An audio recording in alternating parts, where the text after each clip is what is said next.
Bonjour, nous sommes très heureux de vous accueillir cette année sur la nouvelle version du Paris Image Digital Summit, car comme vous le savez, aujourd'hui, les présentations en mode présentiel, voilà, c'est pas la bonne année et on espère pouvoir vous retrouver l'année prochaine tous ensemble.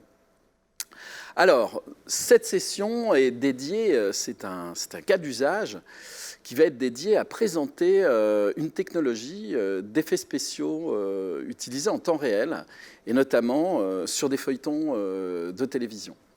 Alors, comme vous le savez, aujourd'hui, un certain nombre d'entreprises développent des projets innovants, et ici, nous avons affaire à Christian Guillon, il y a quelques années, qui avait été intervenu dans un projet qui s'appelle Prevision 7, qui était un projet FUI que nous avions d'ailleurs labellisé chez Cap Digital.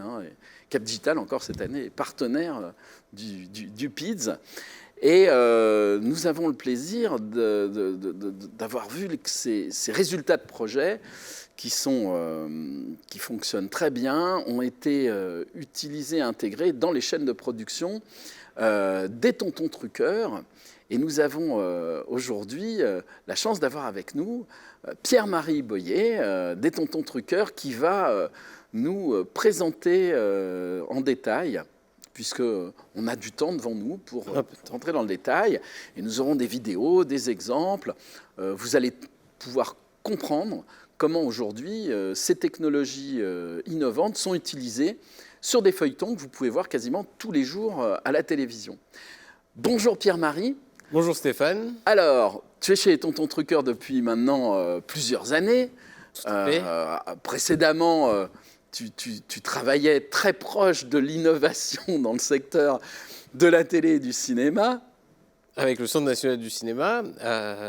Et maintenant, donc, en effet, j'ai rejoint depuis 2 ans l'équipe des Tontons Truqueurs, donc entreprise fondée par Christian Guillon il y a plus de 3 ans maintenant, qui dédie son activité à la Prevision 7 et ce qu'on appelle aujourd'hui aussi les VFX on set, c'est-à-dire la capacité à truquer des images en temps réel sur le plateau en utilisant notamment de la 3D au travers des moteurs de jeu qui deviennent maintenant des moteurs 3D temps réel, et non plus seulement des moteurs de jeu, mais des moteurs qui sont capables de rendre des univers 3D qui vont s'intégrer à de l'image réelle. Et donc, on va dire que nous tournons quotidiennement avec France Télévisions sur la série Ainsi Grand Soleil à Montpellier. Et nous faisons donc de l'incrustation en temps réel avec une partie qui va s'avérer être vraiment de l'arrière-plan de fenêtre, de la découverte, comme on dit, et aussi de l'extension de décor. Peut-être qu'il serait intéressant de voir le premier clip. Oui, alors c'est sur des feuilletons grand public qui sont présentés sur France 2. Tout à fait, c'est des feuilletons quotidiens donc, qui passent à 20h40. Mais les téléspectateurs ne savent pas qu'il y a des VFX, parce que les VFX réussis, c'est des VFX qui ne se voient pas, c'est tout l'objectif. Donc c'est vrai qu'on se demande beaucoup, parfois mes copains personnels me demandent ce que je trafique à Montpellier parce qu'ils disent qu'il n'y a pas d'effets spéciaux dans ce feuilleton, et j'en suis ravi parce que en effet tout l'objectif de notre prestation c'est que ce soit invisible à l'œil du téléspectateur. Donc ici, on peut voir dans le petit extrait qui est diffusé 2 plans qui sont assez caractéristiques de notre travail. Donc le premier plan était vraiment de l'extension de décor numérique en extérieur. Ici, on est vraiment sur une découverte au travers des fenêtres. Donc ce qu'il faut bien comprendre pour pouvoir réussir à faire ces effets spéciaux en temps réel, nous, notre technologie, et nous travaillons avec une technologie américaine, donc ce n'est pas une technologie propriétaire, mais en tout cas la technologie sur laquelle on opère à Montpellier, c'est une technologie qui va permettre de fournir en fait 3 opérations distinctes qui sont nécessaires à la fabrication de ces effets en temps réel, à savoir une première opération qui va s'avérer être le tracking caméra. Donc on va, grâce à un système en fait de mire installé au plafond et un tracker installé sur la caméra, qui contient lui-même une caméra supplémentaire qui va venir filmer en fait vers le haut. Ces marqueurs? Les marqueurs, en effet, que nous avons installés dans les cintres du plateau. Et grâce à ces marqueurs et à ce tracker, en effet, nous sommes capables de repérer la caméra dans l'espace, que ce soit dans l'espace, mais aussi son orientation à travers ses rotations. Voilà, donc on a le point en X, Y, Z dans le volume du plateau. C'est ça. Et en plus, on sait ce qu'elle regarde. Tout à fait. On a les 3 translations et les 3 rotations, les 3 coordonnées de translation et les 3 coordonnées de rotation. De plus, ce tracker va aussi prendre les informations optiques de la caméra, de telle façon qu'on puisse déformer la 3D de la même façon que la caméra déforme le réel. Et donc, on va encoder, comme on dit, nos optiques, et en venant chercher, en fait, directement sur la caméra, l'information de focale, si on utilise un zoom. Si c'est une focale fixe, on l'intègre aussi. Mais on va venir encoder donc, cette information de focale, plus cette information de point, de telle façon à ce que, en effet, quand le chef opérateur sur le plateau va décider, on va dire, d'avoir un plan assez serré avec des choses très floues derrière, la 3D puisse suivre et on ait cet effet de profondeur dans notre mélange également. Ouais. Alors, l'usage, en fait, d'une seconde caméra, on pourrait se dire que ça complexifie l'opération. Il y a une époque où il y a des gens qui utilisaient le point de vue de la caméra principale qui, par exemple, filmait des mires qui étaient, par exemple, sur le fond vert. Sauf qu'on s'est rendu compte que si un acteur, par exemple, passait dans le champ, on perdait les références spatiales. Donc, du coup, l'usage de cibles, on va dire, qui sont sous les cintres, permet d'éviter, puisqu'on à première vue, on n'a pas d'oiseaux qui vont masquer le champ de la caméra. Tout à fait, en particulier dans un plateau qui est donc, comme son nom l'indique, un univers assez contrôlé. Hein, donc on est vraiment capable de limiter tout ce qui va être passage au-dessus de ce tracker. Néanmoins, nos collègues du son, parfois, passent leur perche par-dessus le tracker et ça peut nous faire perdre le signal. Ah. Il faut qu'on arrive à s'entendre avec eux. Ceci étant dit, voilà, nous, notre solution, elle fonctionne comme ça, avec cette caméra supplémentaire et ces cibles installées dans les cintres. Néanmoins, il existe d'autres systèmes de tracking que nous allons intégrer d'ailleurs, nous, dans notre pipeline, mais aussi que d'autres entreprises se servent et qui sont tout à fait fonctionnelles également.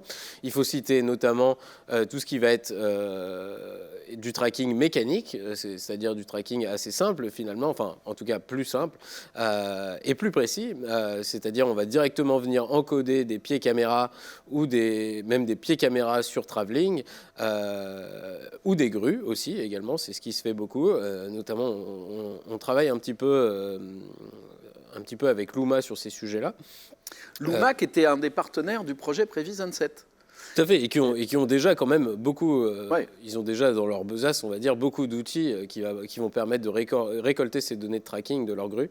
Et on ne le sait pas assez, Luma, c'est une entreprise française qui commercialise à l'international ces grues sur les tournages et qu'on retrouve dans un certain nombre de plateaux, notamment à Hollywood. Tout à fait, oui. Ils ont eu déjà de nombreuses récompenses internationales au travers de leur travail. Et voilà, ouais, nous, on essaye un peu de se rapprocher d'eux. Et c'est vrai qu'ils font un travail extrêmement intéressant, notamment sur les grues, et pas seulement, sur les pieds également. Et nous, on essaye de se rapprocher d'eux pour développer quelques outils supplémentaires, et notamment du tracking mécanique. Voilà, après, nous utilisons un système de tracking optique actuellement. Il existe plusieurs systèmes de tracking optique. Hein. Il y en a qui fonctionnent avec les cibles, mais il y en a qui fonctionnent avec des pastilles de Scotch-Light. Il y en a qui fonctionnent avec 2 petites caméras qui vont venir sous la caméra principale pour essayer de décoder les informations de profondeur de l'image. Donc ça aussi, c'est des solutions qui sont alternatives et qui ont prouvé leur efficacité. Donc plein de solutions de tracking sont envisageables et nous, nous, on estime en tout cas que la solution de tracking va dépendre bien sûr des conditions de tournage et certaines conditions vont plus être adaptées à certaines technologies de tracking que d'autres.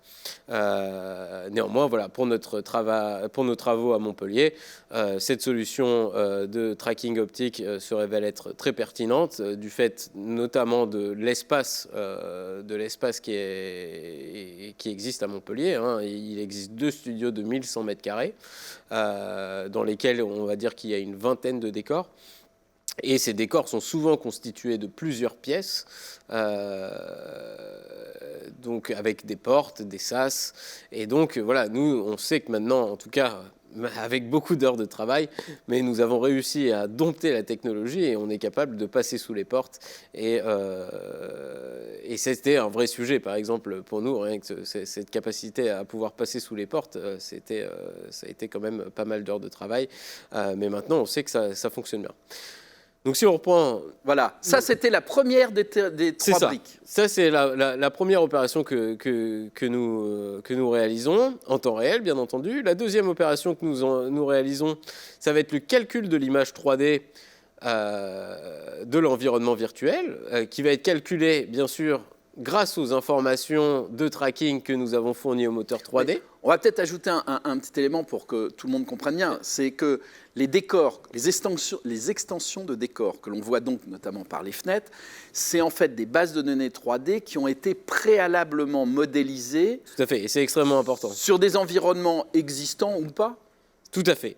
Ça, c'est extrêmement important. C'est-à-dire que voilà, donc, la deuxième phase, c'est vraiment rendre l'image 3D qui va venir se mélanger à l'image réelle.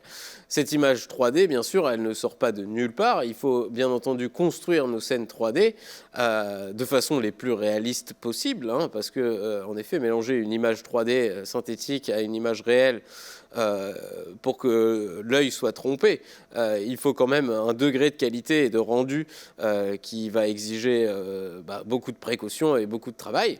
C'est quelque chose dont les moteurs 3D commencent à être suffisants et ils travaillent beaucoup là-dessus. Hein. Les avancées sont quasiment quotidiennes sur Unreal Engine aujourd'hui.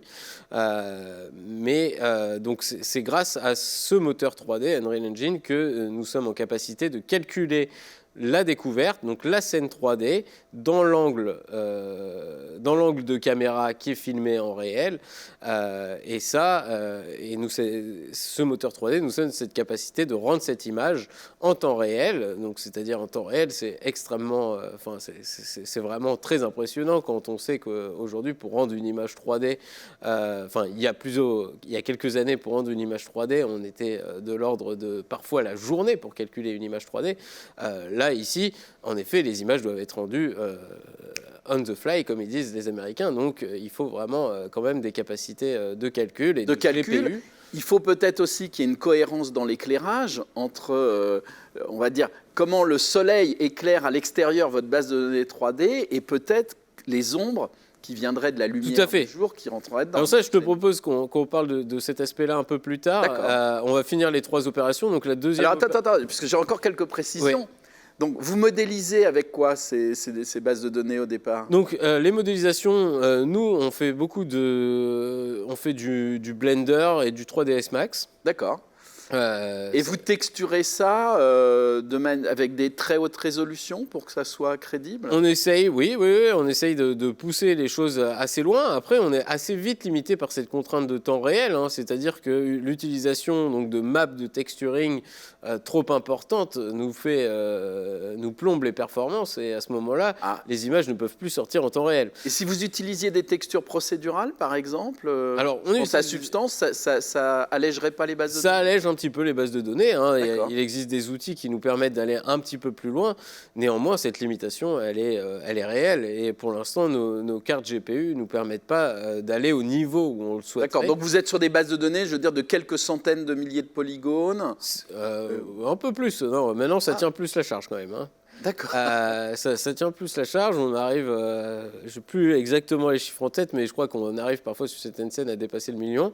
Oui, quand même. Donc ça permet notamment une résolution et donc une crédibilité dans ces arrière-plans de décor qui est bonne. Qui commence à être intéressante. Ouais. Vous arrivez à faire de la végétation? Tout à fait, voilà, oui, mais en utilisant, c'est-à-dire que maintenant, compte tenu de ce virage du temps réel qui est en train de s'opérer, alors pour nous, c'est déjà depuis 2-3 ans, mais finalement dans l'industrie, de par la situation sanitaire, mais aussi de par les avancées technologiques, encore une fois, de ces moteurs-là, tout le monde s'y met un peu et il se trouve que tous les logiciels qui sont développés actuellement, tels que SpeedTree, tels que Golem aussi, des logiciels d'animation, tout ça est en train de migrer vers le temps réel également, avec des plugins qui sont très adaptés. Et de devenir compatible avec une Real Engine. Tout à fait, et de devenir compatible avec eux. Et on peut donc profiter de la plupart de ces outils aussi simplement que le font nos collègues du précalculé.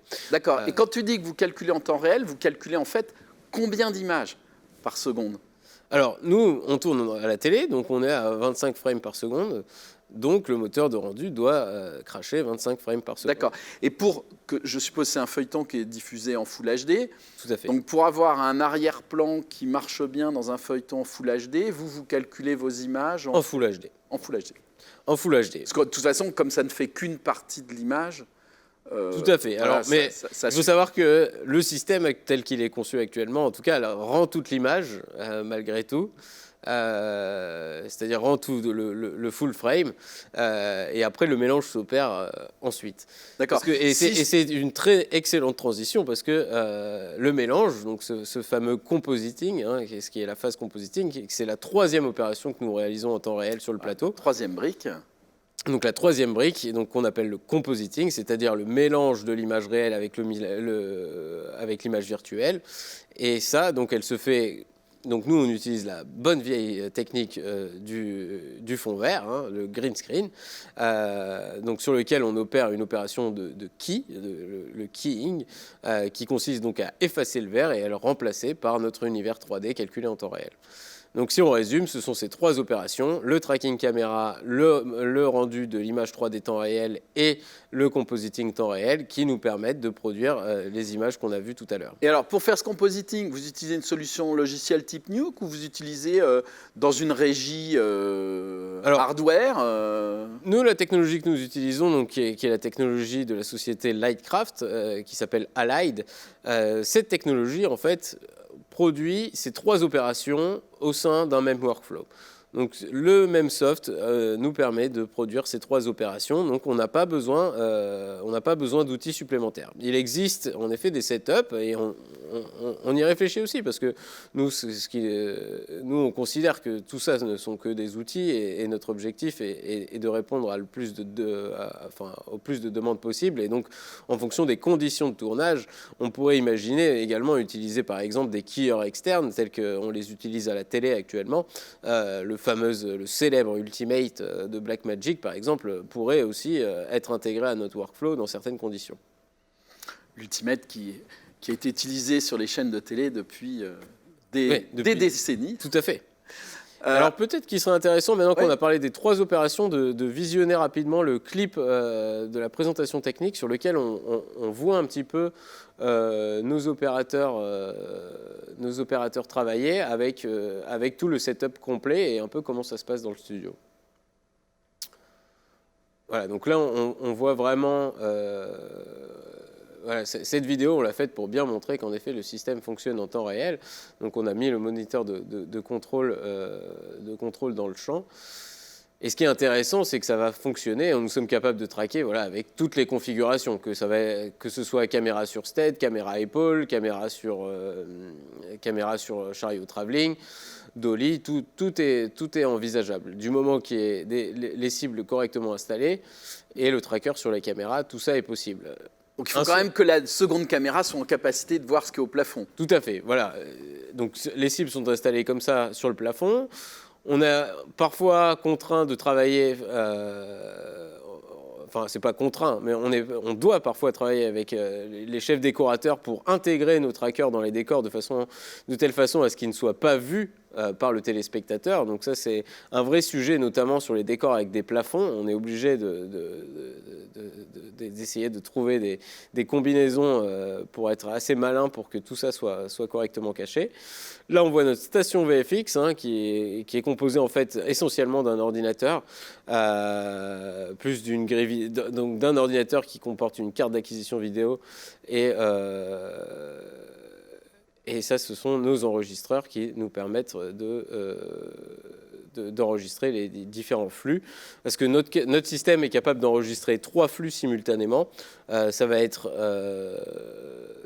le comp, comme on dit, donc c'est-à-dire l'image mélangée, 3D et image réelle. On va être capable d'enregistrer d'autre part le mate, c'est-à-dire la couche alpha en fait, de l'image réelle. Donc en noir et blanc. Et le troisième élément qu'on est capable d'enregistrer, c'est la découverte seule, c'est-à-dire l'environnement virtuel seul, et qui va être très appréciable dans certains cas où l'étape de keying ne va pas être suffisante sur le plateau, et auquel cas on va devoir retravailler cela en post-production. Et donc là, on pourra directement récupérer ce flux en fait, de la découverte virtuelle seule pour le recompositer en post-production. Donc vous avez un filet de sécurité possible si à un moment donné il y a un élément dans le compositing qui fonctionne mal. On sait par exemple que les cheveux, il y a certaines choses qui parfois peuvent poser des problèmes, et là vous avez tous les éléments qui vous permettent de le refaire ou de corriger. Ça, Tout à fait. C'est très rassurant pour un producteur. Exactement. D'une part, voilà, c'est un filet de sécurité et tu le mentionnes bien. Mais d'autre part, ce qu'il faut avoir en tête aussi, c'est que ça va nous permettre d'améliorer la qualité en post-production dans certains cas. Et d'autant plus que voilà, actuellement, nous développons un nouveau workflow, on va dire, alternatif, qui va nous permettre de s'affranchir des contraintes du temps réel. Donc, comme je te disais, ces environnements temps réel doivent fonctionner en temps réel, comme leur nom l'indique, mais les limitations du moteur font que on n'est pas capable de pousser les rendus au maximum que l'on souhaiterait. Mais l'enregistrement de tels métadatas nous permet de recalculer en fait la découverte 3D à J+1, donc dès le lendemain, en poussant tous les curseurs, on va dire, du rendu à fond. On met la banane. Et là, au lieu de sortir en temps réel, les images sortent parfois en 3 ou 5 secondes l'image. Donc, ce qui reste dans des délais extrêmement acceptables pour de la post-prod finalement, mais qui ne pourrait pas fonctionner sur le plateau. Et de telle façon, on est capable de récupérer une découverte 3D recalculée, beaucoup plus définie et beaucoup plus qualitative. Et cette opération, ce workflow, ce nouveau workflow, on l'a baptisé le near time pour donc presque temps réel, on va dire. C'est-à-dire cette capacité à recalculer avec une qualité supplémentaire dès le lendemain du tournage et de façon quasiment industrielle parce qu'on a juste à re-rentrer les métadatas dans notre nouveau workflow et à ce moment-là, Donc vous êtes en capacité de faire des rendus de très haute qualité avec un léger différé. Par contre, on va dire, la version utilisée au moment du tournage, vous réduisez quoi? La taille des textures, le nombre de polygones, le nombre d'images par seconde? On réduit un peu la taille des textures. On réduit en fait surtout, si on veut rentrer un peu dans le détail, on réduit surtout des paramètres de lighting dans le moteur. Les paramètres de lighting, c'est ce qui coûte le plus cher en 3D. Ah bah oui, ça coûte cher en calcul. Et en effet, pour le tournage en temps réel, on est souvent obligé de faire quelques concessions sur des fonctionnalités de lighting du moteur qui, si elles étaient activées, nous plomberaient la performance et ne nous permettraient pas de tourner en temps réel. Mais alors, quand on voit les rendus aujourd'hui qui sont présentés dans les trailers autour de Unreal Engine 5, on peut imaginer que vous allez disposer dans quelques mois de ces évolutions qui vont vous permettre aussi d'aller encore plus loin dans la qualité des images que vous allez produire. Tout à fait. Nous, c'est notre souhait et c'est notre objectif par ailleurs. C'est quelque chose qu'on voit vraiment, encore une fois, la qualité de ces moteurs augmente quotidiennement. Il y a des mises à jour qui sont quasiment trimestrielles.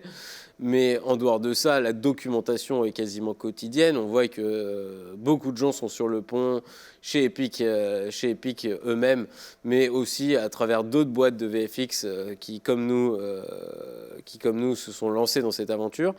Et des nouveautés sortent quotidiennement. On est capable d'améliorer la qualité vraiment assez... il y a vraiment des nouvelles fonctionnalités qui nous permettent d'aller plus loin. Ils vous soutiennent ou ils peuvent vous fournir oui, ils sont un soutien technique quand vous avez une question. Ils sont assez intéressés par notre travail et ils regardent un peu ce qu'on trafique, ils nous donnent certains coups de main. Après nous, c'est toujours pareil, on reste quand même une petite entreprise. On est des petits acteurs, néanmoins on est fort maintenant de quasiment, même pas quasiment, parce que je lisais la feuille de service ce matin, on est à plus de 630 jours de tournage de Un si grand soleil avec cette technologie temps réel. Donc ça veut dire, on truque à peu près 5 plans par jour. Donc fois 630, si on fait un rapide calcul, ça commence à faire un certain nombre de plans. Donc c'est vrai que la technologie... Quand tu dis 630, ça correspond aussi au nombre d'épisodes ça correspond fabriqués. Au nombre d'épisodes fabriqués, exactement. Ah oui, donc plus de 600 épisodes tout à fait diffusés sur France 2 ont été réalisés grâce à votre technologie et votre savoir-faire. Tout à fait. Et ça, quand on expose ces métriques, notamment à Unreal Engine, ils disent « Ah ouais, bon, eux, ils doivent savoir quand même comment ça fonctionne. » Donc c'est vrai que ça les intéresse. Nous, on a tout intérêt à travailler avec eux. Aussi, ils nous donnent quelques éléments pour essayer d'avancer. Il y a encore du boulot, mais c'est vrai que l'avènement de Unreal 5 pourrait être une vraie opportunité pour améliorer ses rendus. Qui pour l'instant nous paraissent vraiment intéressants, mais par exemple nous paraissent un peu limités parfois si on veut rentrer vraiment dans l'image. C'est un peu quand même la limite. Alors, si je suis un donneur d'ordre, il y a des grands donneurs d'ordre, il y en a, ça commence par N, ça finit par X, par exemple, mais je veux tourner en 4K. Vous avez des solutions Alors actuellement, nous, notre système tourne en temps réel en HD 422, 8 bits, mais en l'occurrence, nous avons développé, et c'est un peu pour ça que nous l'avons développé, nous avons développé notre filière NearTime, le fameux NearTime dont je te parlais tout à l'heure, qui nous permet de rendre ces images en 4K. Donc ça, c'est la première, on va dire, c'est notre première réponse à cette demande-là. D'accord. Et la brique 2, qui est je ne sais plus si c'est la 2 ou la 3, le keying en 4K, parce que là, on va avoir des détails extrêmement fins. Vous le keying en 4K, testé c'est pareil. Le keying, c'est une opération assez délicate. Nous, on s'en rend compte. Notre keyer, qui est un keyer software, qui, contrairement à l'Ultimate, qui est un keyer hardware, fonctionne vraiment correctement. Il est loin d'être mauvais. Néanmoins, on sait que c'est pas la panacée. Ce qu'il faut, c'est qu'il faut du temps. Sur le plateau, et notamment sur un plateau de quotidienne, il n'y en a pas beaucoup. Donc malheureusement, parfois, on est dans des situations où le key peut être parfois un peu limite. Néanmoins, on a encore cette possibilité du near time.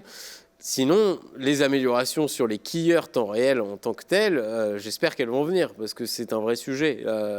Il y a de la recherche qui est faite là-dessus. Il y a aussi besoin de puissance de calcul. Donc en fait, avec la loi de Moore, on sait que quand même, il y a de la puissance qui va... c'est ça. Qui va être supplémentaire, qui va arriver dans les années qui viennent et donc qui permettront... Je pense qu'on sera capable en effet de réaliser des keys de super qualité dans des environnements pas forcément parfaits, on va dire. Parce que... Mais pour vous, en plus, vous avez encore des challenges à faire. Parce que moi, je me rappelle avoir fait une conférence ici même, puisqu'on est quand même à la 7e édition des PIDS, du PIDS, pardon, Christian Guillon nous annonçait que pour lui, le futur des effets spéciaux, c'était le temps réel. Et aujourd'hui, on voit avec ce que vous avez mis en place et plus de 600 épisodes produits, vous avez franchement, là, vous êtes passé de l'autre côté et vous êtes à fond dans le trucage temps réel. C'est ça. Alors voilà, encore une fois, tout ça étant dit, il faut être conscient. Nous, on est très, très contents de faire ça. Après, il faut avoir en tête que on est sur une quotidienne, les choses vont vite. On est capable, on estime à peu près que 70% de nos plans sont tournés et diffusés tels quels avec le trucage qui a été fait sur le plateau. 30% partent quand même en post-production où on va soit refaire le king en fait, parce qu'en post-production on sait qu'on arrivera à des résultats beaucoup plus satisfaisants. Mais aussi, parfois, ça peut être pour des raisons artistiques. Et c'est ça qui va être intéressant avec ce fond vert. C'est comme tu le mentionnais, grâce à tous ces éléments et à toutes ces métadonnées, on est capable de... encore d'avoir cette marge de manœuvre et de changer certains éléments. Parfois, le directeur artistique va nous demander « Ah oui, mais finalement, si on met l'arbre dans le champ, ça va être plus sympa. » Alors, paf, on décale un petit peu le décor et on met l'arbre dans le champ. Donc, c'est pour ça qu'on a encore quand même un petit peu besoin de la post-prod et que c'est bien d'avoir ce filet de sécurité.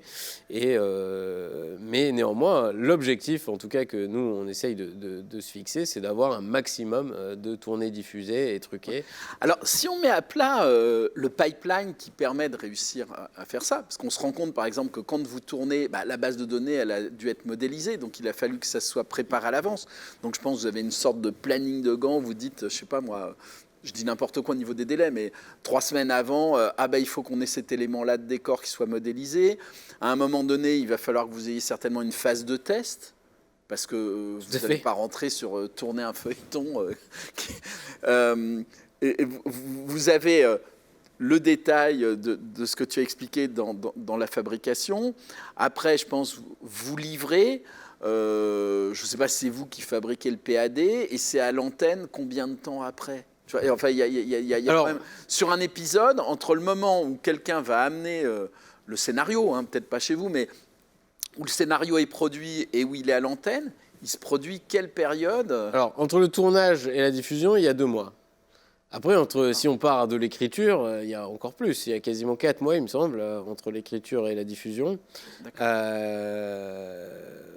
Mais voilà, oui, c'est quand même nécessaire. Ouais, c'est une grosse machine, un tel feuilleton.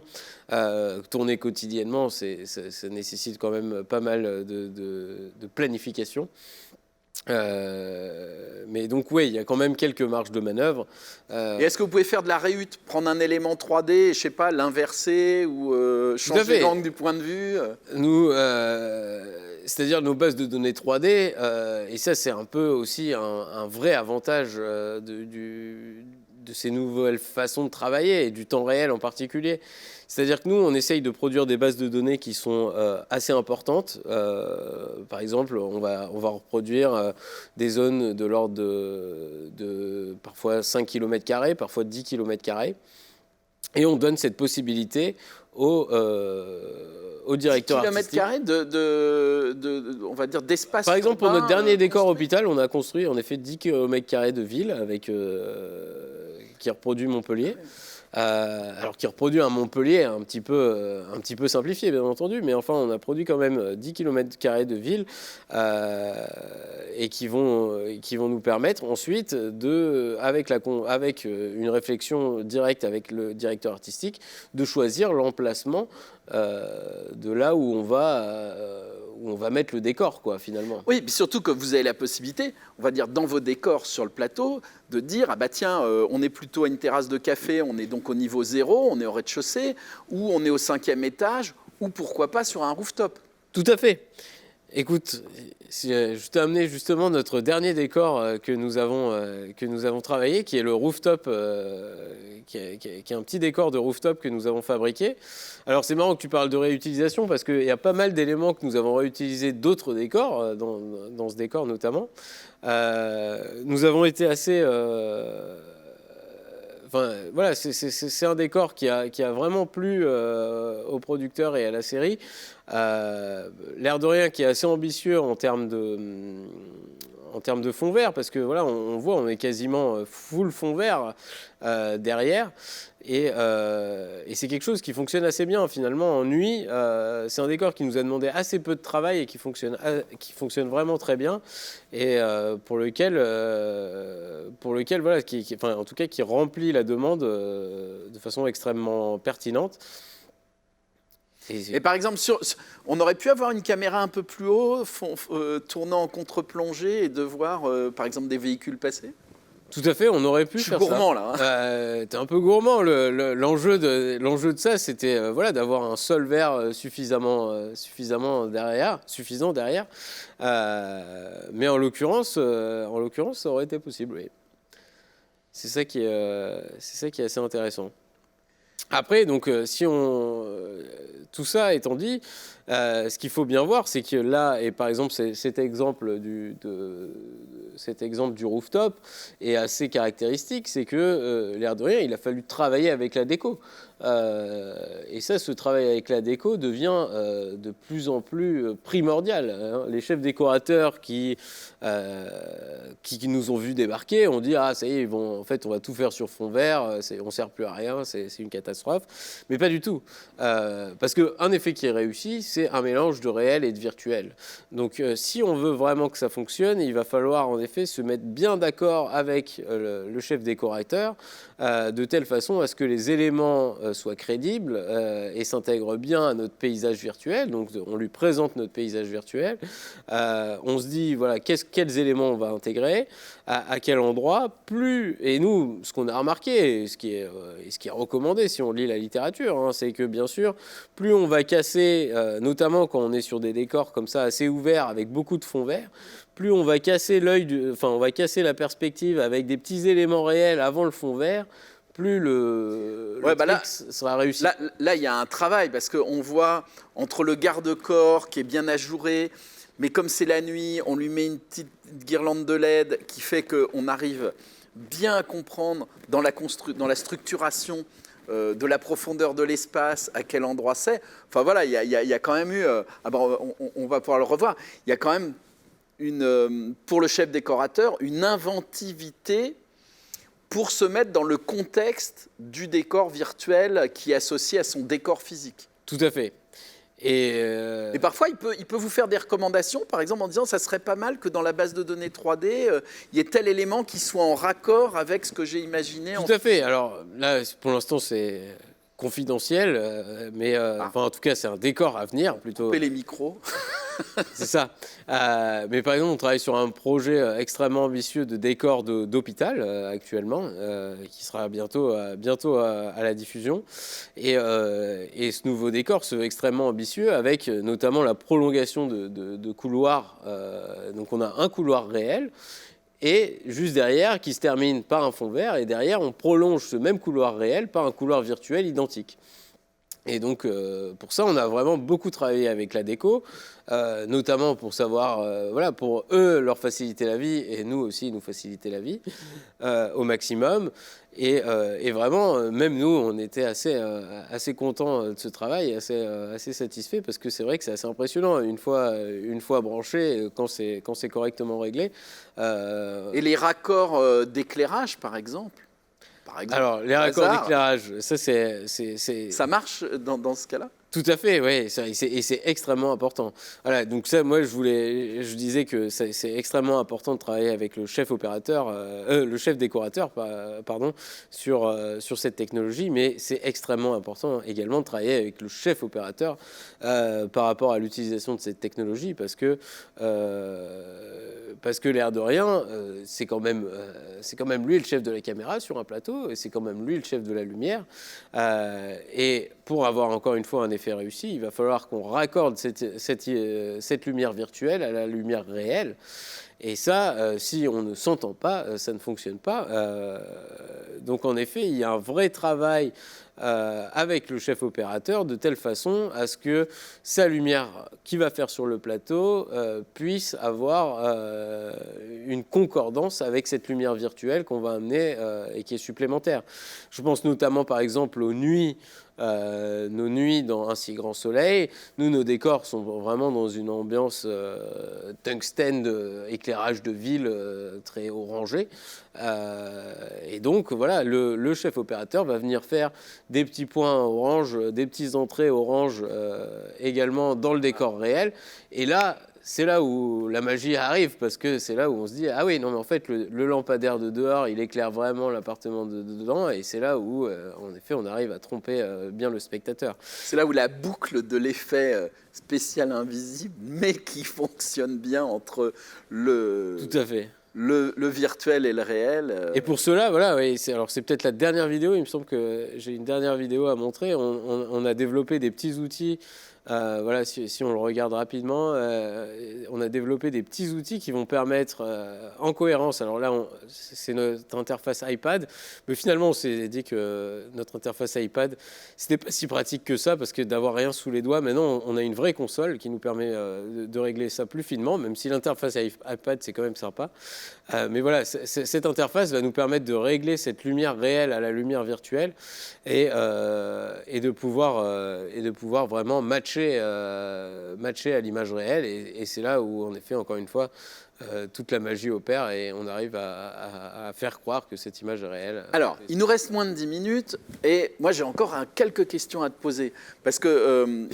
on n'a pas encore... Alors, on a parlé du chef décorateur et de choses comme ça, mais on n'a pas parlé de l'équipe. C'est aujourd'hui... Les tontons truqueurs, vous êtes combien pour arriver à faire tout ça? Alors, les tontons truqueurs, c'est un noyau dur de 3 personnes. Hein. Il y a bien entendu Christian Guillon, son fondateur.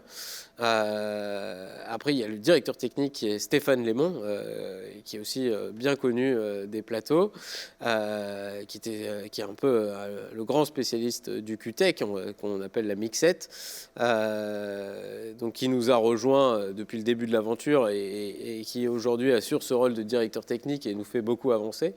Ensuite, il y a moi. Également, on a un ou deux développeurs. Si je peux citer Olivier Patron, qui nous donne un sacré coup de main aussi en développement et qui est un DIT assez reconnu. Il y a cette équipe qui est un peu le noyau dur de notre affaire des tontons truqueurs. Mais à côté de ça, nous avons 2 autres équipes, notre pool d'opérateurs plateau, c'est-à-dire nos intermittents qui vont venir, eux, au moment du tournage, pour mettre en œuvre les éléments. C'est ça, manipuler les machines, faire cette opération de keying temps réel, faire cette opération de concordance de la lumière virtuelle et de la lumière réelle, brancher, débrancher le tracker. Hein, donc sur le plateau, vous avez combien de personnes? Sur le plateau, en fait, comme on tourne à 2 caméras, nous avons 2 machines qui truquent de cette façon. Donc on a 2 opérateurs, un pour chaque machine, plus un opérateur à la face, comme on appelle, donc qui vient monter et démonter le tracker. Donc ça fait 3 personnes sur le plateau en permanence.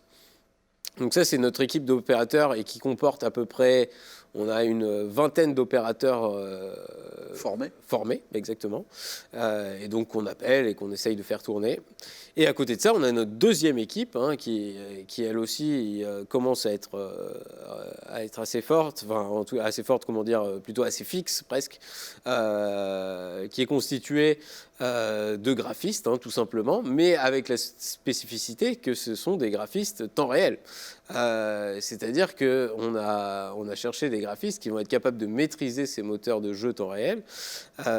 Et c'était pas simple parce que très rapidement, on est tombé sur beaucoup de gens qui étaient issus du jeu vidéo, qui n'avaient pas forcément les mêmes réflexes ni les mêmes exigences sur les mêmes choses. Et on s'est trouvé assez limité. Donc on a plutôt... Et en fait, on a décidé de garder une partie de ces gens-là issus du jeu vidéo, mais de malgré tout intégrer des personnes venant du précalculé pour retrouver cet œil et ces besoins nécessaires au VFX. Et donc, on a constitué une sorte d'équipe mixte entre ces gens du précalculé et ces gens du temps réel. Et maintenant, on commence aussi à avoir un petit noyau dur. Donc, vous avez un certain nombre de graphistes 3D qui sont, donc tu disais tout à l'heure, qui travaillent ou avec Blender ou 3ds Max, ou voire les deux. Et puis peut-être des gens qui fabriquent les textures. C'est ça, oui. Et qui fabriquent également les éclairages. Tout à fait. Voilà. C'est une équipe qui est variable, qui est entre une et qui monte en période de production jusqu'à 4-5 personnes. Mais voilà, donc on va dire, si je fais l'addition, 3 plus 3 plus 4, 5. Donc en fait, vous êtes une petite douzaine, entre 10 et 12, c'est ça, à intervenir dans cette chaîne de fabrication de VFX temps réel pour la télévision. Et si jamais on devait être dans une qualité cinéma, ça modifierait... Ça modifierait pas vraiment, c'est juste que voilà, il y aurait bien entendu une exigence un peu plus forte sur la fabrication de la découverte, bien que nous on essaye d'essayer de pousser les moteurs le plus loin possible de là où on en est capable. Mais voilà, peut-être un peu renforcer l'équipe en fonction des travaux à faire pour le cinéma serait nécessaire, mais pas forcément. Non, la vraie différence pour le cinéma, si on faisait du cinéma, c'est qu'on serait obligé d'utiliser notre workflow de near time. Oui, bien sûr. Pour rendre les images dans une qualité suffisante. Parce que voilà, nous, en tout cas, notre système actuellement n'est capable uniquement de sortir que des images en HD 4:2. Donc c'est là où on serait obligé d'utiliser cette étape supplémentaire de workflow. Mais en l'occurrence, nous estimons qu'on en serait capable. Ouais. Après, le vrai enjeu, il est plutôt... il y a deux enjeux. Hein, c'est un enjeu culturel, en fait, avant tout, presque plus que les autres. C'est un enjeu culturel parce que ça bouscule un peu tout le processus de production habituel, dans le sens où on va demander, dès la prépa, en fait, au même titre que la fabrication des décors réels, à fabriquer les décors. Ce qui n'arrive pas, ou très rarement, dans des productions habituelles qui vont utiliser du fond vert. Mais donc cette phase de fabrication des décors survient au même moment que les fabrications du décor réel, c'est-à-dire en pré-production. Or souvent, et ça nous est arrivé, on nous appelle en nous disant le tournage c'est la semaine prochaine, donc on va mettre ça dans le décor. Ah oui, mais non, mais nous, c'est en temps réel, ouais, mais ça s'en vante pas, quoi. On va pas, il faut les fabriquer, les images, avant de vous les envoyer dans le décor. Donc, ouais, il fallait nous appeler un peu avant, le temps qu'on bosse, quoi. C'est là où il ne faut pas faire cette confusion. Temps réel ne veut pas dire ça marche. Oui, ne veut pas dire qu'on commande le matin pour avoir un produit livré le soir. C'est pas magique, quoi, le temps réel. Le temps réel, il faut quand même fabriquer les images bien en amont. Et donc, voilà, ouais, ça c'est une vraie difficulté. Après, le deuxième enjeu, et nous on le voit bien, c'est que du coup, c'est quand même assez lourd en prépa. Du coup, c'est beaucoup moins lourd en post-prod, mais assez lourd en prépa. Donc, c'est vrai qu'il y a quand même une crainte de la part des productions en se disant « Ah oui, on va s'enfermer dans un tunnel ». C'est un peu, dès la prépa, ça paraît un peu complexe. Et nous, ça nous semble plus adapté à des films, en tout cas, qui vont utiliser la technologie, de façon assez intensive.